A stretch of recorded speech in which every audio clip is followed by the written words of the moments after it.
Avec le séquençage des génomes, et en particulier du génome humain, on avait l'idée que nous pourrions comprendre les bases génétiques de l'ensemble des différences que l'on peut observer dans la population humaine, et qu'on pourrait bien sûr, de cette manière-là, aussi identifier les causes génétiques de certaines maladies, les susceptibilités au cancer ou à certains types de maladies plutôt que d'autres.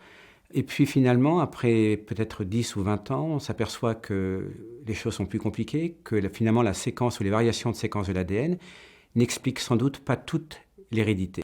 Et l'épigénétique transgénérationnelle, justement, s'intéresse à cette autre dimension de l'hérédité qui n'est pas inscrite dans les changements de la séquence de l'ADN.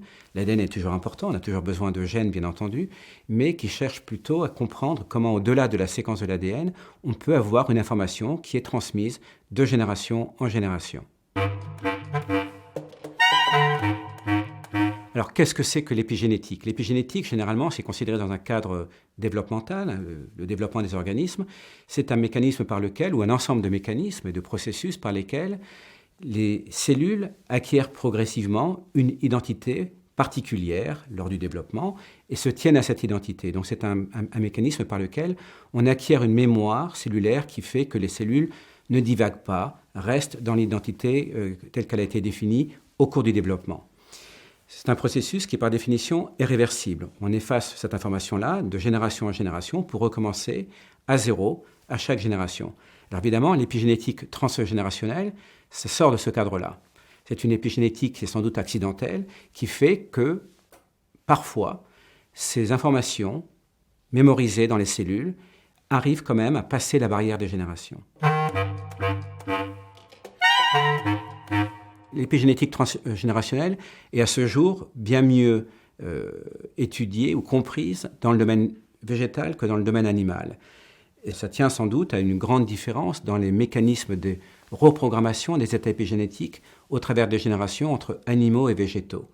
On ne connaît pas encore la cause profonde de ces différences, mais pour faire simple, effectivement, les végétaux semblent être moins performants dans l'effacement de certaines marques épigénétiques au travers des générations.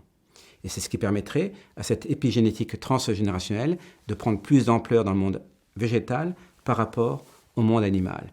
Et donc les exemples les plus frappants actuellement, on les trouve dans le monde végétal. Et il y a un très très bel exemple chez la tomate, d'un mutant de tomate qui se comporte comme une mutation classique inscrite dans la séquence de l'ADN, et pourtant non, c'est bien une épimutation, c'est-à-dire un changement d'état épigénétique qui est transmis de façon stable au travers des générations.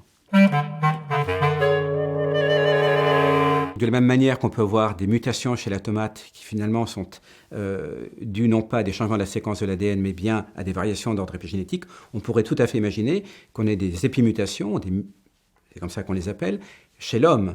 Et la grande controverse actuellement, c'est d'abord de pouvoir déterminer quelle est l'étendue de ce type de changement épigénétique plutôt que nucléotidique, que inscrit dans la séquence de l'ADN, dans cette transmission au travers des générations. Et surtout, est-ce que ces épimutations pourraient être induites par des facteurs de l'environnement, la pollution ou autres, et donc finalement contribuer à l'émergence de certaines maladies ou à l'augmentation de la prévalence de certaines maladies dans les populations humaines. Là, on est dans un champ qui reste à ce jour très très controversé, pour lequel les données manquent. Donc il est impératif de continuer les recherches.